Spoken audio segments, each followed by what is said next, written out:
Meus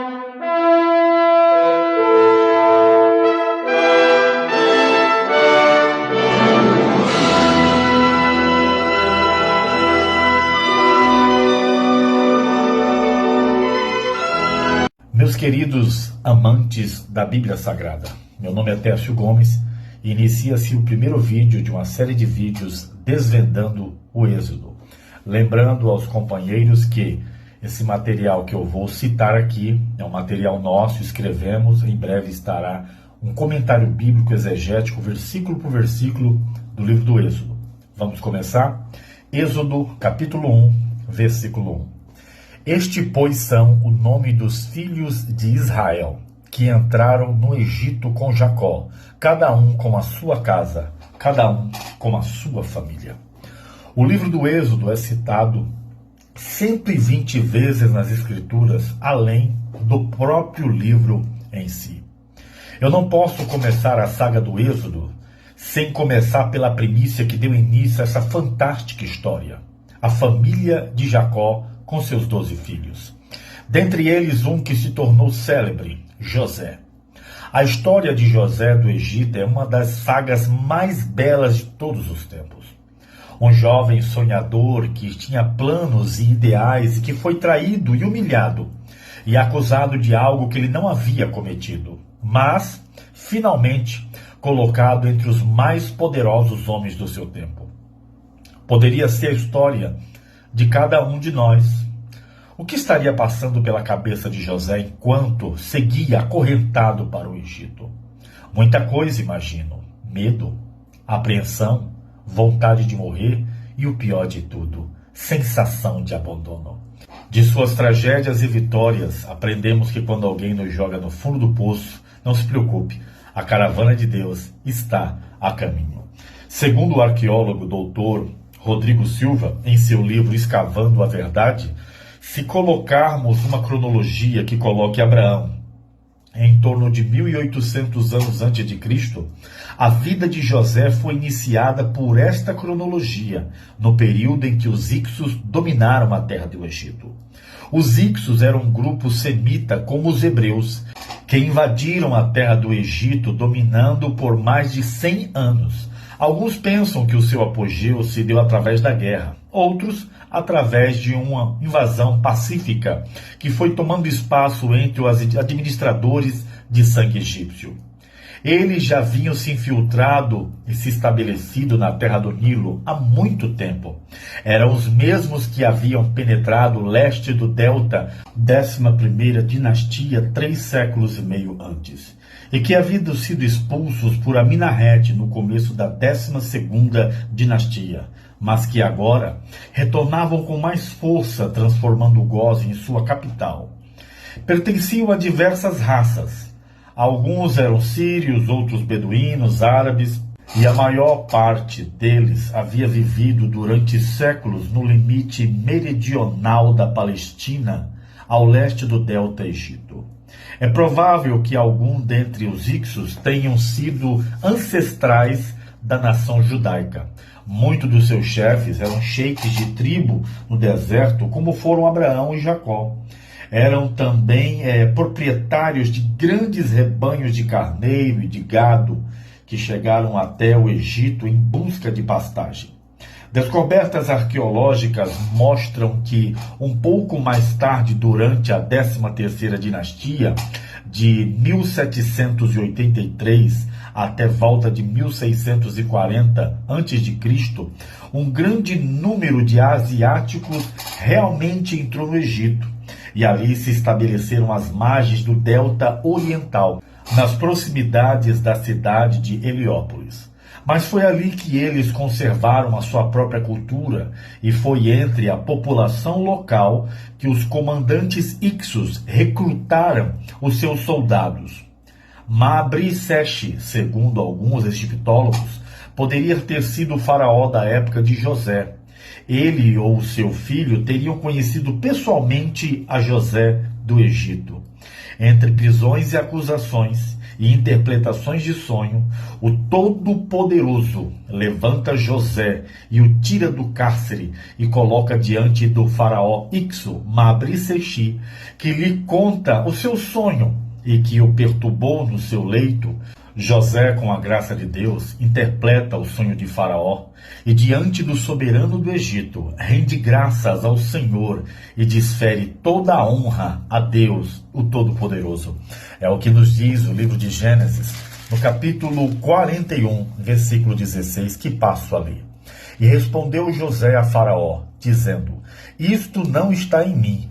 Deus dará resposta de paz a Faraó. Louvado seja o nome do Senhor. E agora o monarca de uma nação, acostumado a decretar, determinar, escuta conselhos de um escravo. Atentamente ele ouve, e diz a Bíblia, em Gênesis, no capítulo 41, versículo 32 a 36. O sonho foi duplicado 2 vezes a Faraó. E é porque esta coisa é determinada de Deus, e Deus se apressa em fazê-la.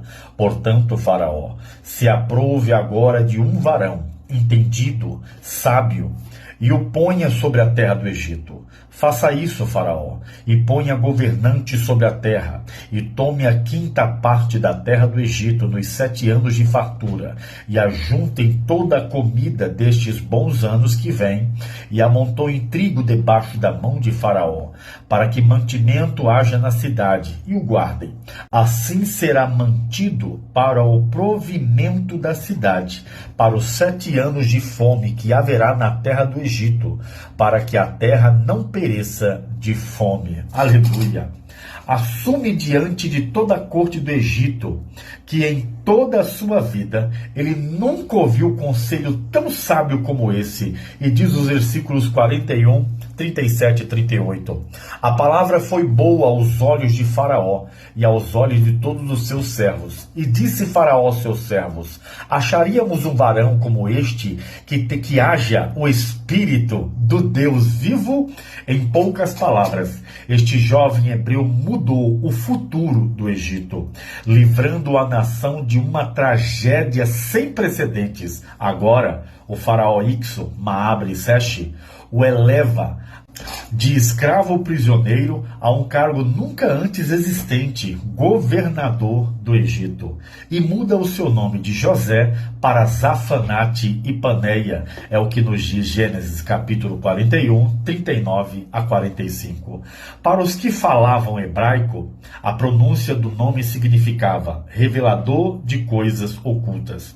Mas para os egípcios, significava: o Deus disse, ele viverá. Mas para o povo egípcio em um todo, se chamava o Salvador do mundo. Zafanate Paneia governa, e como ele havia previsto, após 7 anos, a fome chega ao Egito, e todas as nações vêm comprar mantimento no Egito. É o que nos diz Gênesis capítulo 41, 55 a 57. E com esta peregrinação faminta, vem também os irmãos de José. Após indas e vindas, José se revela aos seus irmãos, agora como governador do Egito, e manda chamar também seu pai Jacó. Jacó desce ao Egito com sua família. Zafanate Paneia anuncia a Faraó que a sua família havia chegado de mudança para o Egito. Zafanate chama 5 dos seus irmãos e os apresenta ao faraó Mabri-Seshi, o qual lhes pergunta: qual a vossa ocupação? E ele lhes responde: teus servos são pastores de ovelha. É o que nos diz Gênesis capítulo 47, versículo 3 e 4. Eles falam da fome de Canaã e da falta de pasto para os animais e rogam agora a Faraó que deixem habitar no Egito. O faraó Mabri-Seshi olha para o governador, seu governador, Zafanate Paneia, e lhe diz: a terra do Egito está em tuas mãos. Escolhe do melhor e do mais frutífero da terra, e aonde teus olhos alcançarem, toma para o teu pai e para os teus irmãos. Gênesis capítulo 47, versículo 5. Jacó agradece e estende a sua mão e abençoa o faraó Maabre-Seche e sai da sua presença. Assim, Zafanate estabelece o seu pai e os seus irmãos no melhor da terra do Egito. A planície mais bela e frutífera se chamava Gósen. Passado 17 anos, Jacó adoece, mas no leito ainda enfermo ele revela ao seu filho José que havia cavado seu próprio sepulcro em Canaã e que os seus restos mortais não deveriam ficar no Egito, mas que transportasse para a terra de Canaã e o sepultassem lá. Gênesis capítulo 50, versículo 5.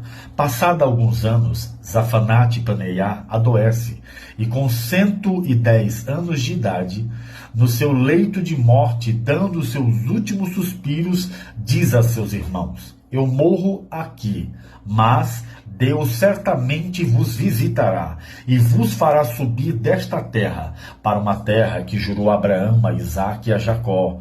E José fez jurar os filhos de Israel, dizendo: certamente vos visitará Deus e fareis transportar os meus ossos daqui.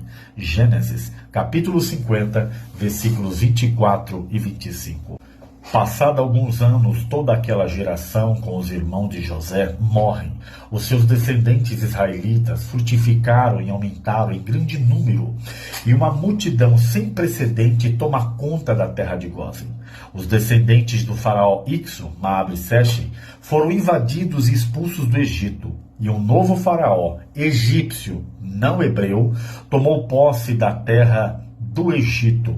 E um novo faraó, egípcio, não hebreu, tomou posse da terra e do trono que lhe era por direito. É o que nos diz Êxodo, capítulo 1, versículo 8.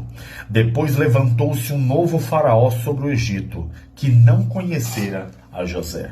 Quando o texto diz que ele não conhecera Zafanate-Paneia, José, está nos dizendo que este novo faraó egípcio de sangue azul não levaria em consideração a memória e os feitos desse ilustre governador hebreu chamado Zafanate-Paneia, nem beneficiaria mais os seus descendentes. Pelo contrário, cercaram com cercas e guaritas militares a terra de Gósen e escravizaram o seu povo, o povo hebreu.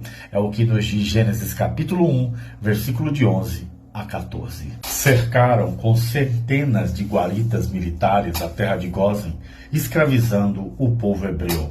É o que nos diz Êxodo capítulo 1, versículo de 11 a 14.